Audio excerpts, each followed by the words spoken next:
इस कहानी को सुनाते हुए अभी भी मेरे हाथ पैर कांप रहे हैं। बात कोई 15-16 साल पहले की है। मैं जिस जगह पर काम करता था वही पास में एक फ्लैट किराए पर लिया था। इस फ्लैट में मैं अकेले रहता था। हाँ, पर कभी कभी कोई मित्र संबंधी आदि भी आते रहते थे। इस फ्लैट में एक बड़ा सा हॉल था और इसी हॉल से संबंध एक बाथरूम और रसोई घर भी था। एक छोटे से परिवार के लिए यह फ्लैट बहुत ही अच्छा था। और सबसे खास बात इस फ्लैट की ये थी कि ये पूरी तरह से खुला खुला था।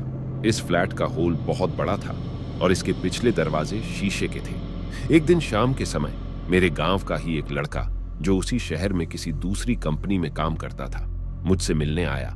मैंने उससे कहा कि आज तुम यही रुक जाओ और सुबह यही से ड्यूटी चले जाना।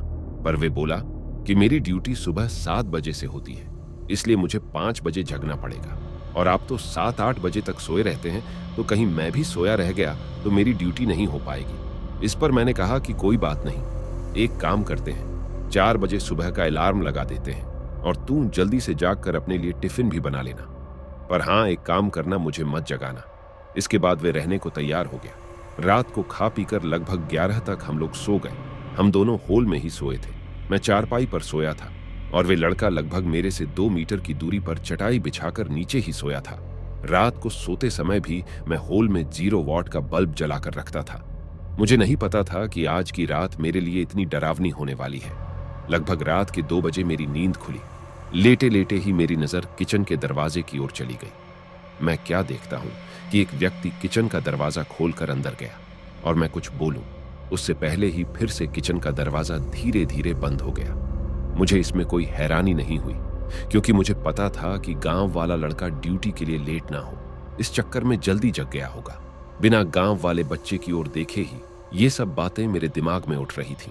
फिर अचानक से किचन का दरवाजा खुला और उसमें से एक आदमी निकलकर बाथरूम में घुसा और फिर से बाथरूम का दरवाजा बंद हो गया। अब तो मुझे थोड़ा गुस्सा भी आया, और चूंकि वे गांव का लड़का है, इसलिए मैंने घड़ी देखी और उसके बिस्तर की ओर देखकर बोला कि बेटे, अभी तो 3 भी नहीं बजे है और तू जागकर शोर शुरू कर दिया। इतना कहते ही मैंने अचानक से महसूस किया कि लड़का तो अपने बिस्तर पर सोया पड़ा है।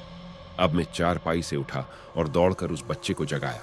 वे आंख मलते हुए उठा, पर मैं उसको कुछ बताए बिना सिर्फ इतना ही पूछा कि क्या तू 5 मिनट पहले जगा था? तो वे बोला नहीं तो, और वे फिर से सो गया। अब मेरे समझ में कुछ भी नहीं आ रहा था। मैंने हॉल में लगे ट्यूब को भी जला दिया था।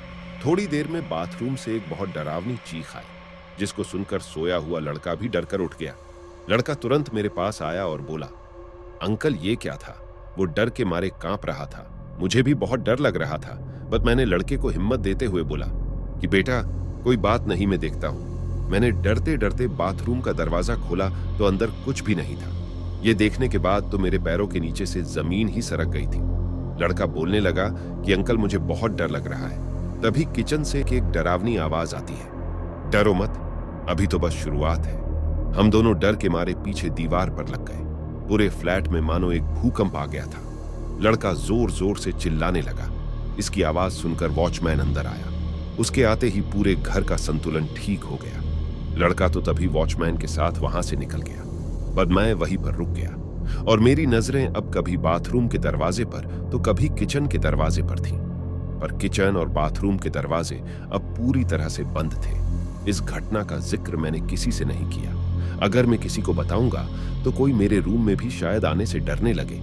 इस घटना को बीते लगभग 1 महीना हो गया था और रात को फिर कभी मुझे ऐसा अनुभव नहीं हुआ। एक दिन मेरे गांव के 2 लोग हमारे पास आए। उनमें से एक को विदेश जाना था और दूसरा उनको छोड़ने आया था। वे लोग रात को मेरे यही रुके थे और उस रात मैं अपने एक रिश्तेदार से मिलने चला गया था और रात को वापस नहीं आया। सुबह सुबह जब मैं अपने रूम पर पहुंचा तो वे दोनों लोग तैयार होकर बैठे थे और मेरा ही इंतजार कर रहे थे। ऐसा लग रहा था कि वे बहुत ही डरे हुए और उदास हों। मेरे आते ही वे लोग बोल पड़े कि अब हम लोग जा रहे हैं। मैंने उन लोगों से पूछा कि फ्लाइट तो कल है, तो आज की रात आप लोग कहाँ ठहरेंगे? उनमें से एक ने बोला, रोड पर सो लेंगे, पर इस कमरे में नहीं। अचानक मुझे 1 महीना पहले हुई घटना याद आ गई। मैंने सोचा, तो क्या इन लोगों ने भी इस फ्लैट में किसी अजनबी आत्मा को देखा? मैंने उन लोगों से पूछा कि आखिर बात क्या हुई, तो उनमें से एक ने कहा कि रात को कोई व्यक्ति आकर मुझे बोला कि भाई, क्या आप मेरे साथ कंपनी तक चलेंगे?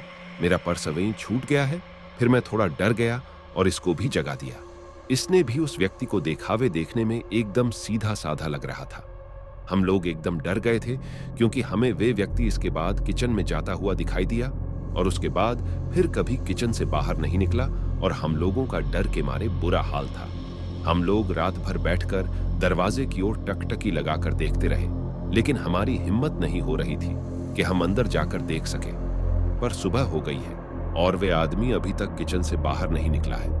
अब तो मैं भी थोड़ा डर गया और उन दोनों को साथ लेकर तेजी से किचन का दरवाजा खोला, पर किचन में तो कोई नहीं था। पर किचन में गौर से छानबीन करने के बाद हमने पाया कि कुछ तो गड़बड़ है। किचन में जाकर देखा तो पूरे किचन में बुरी तरह से किसी जंगली जानवर का मांस फैला पड़ा था। हम किचन में 1 मिनट नहीं रुक सके। फिर वे दोनों तभी वहां से अपना सामान लेकर निकल गए और मैंने भी जल्दी से अपना सामान पैक किया और वो फ्लैट तभी छोड़ दिया।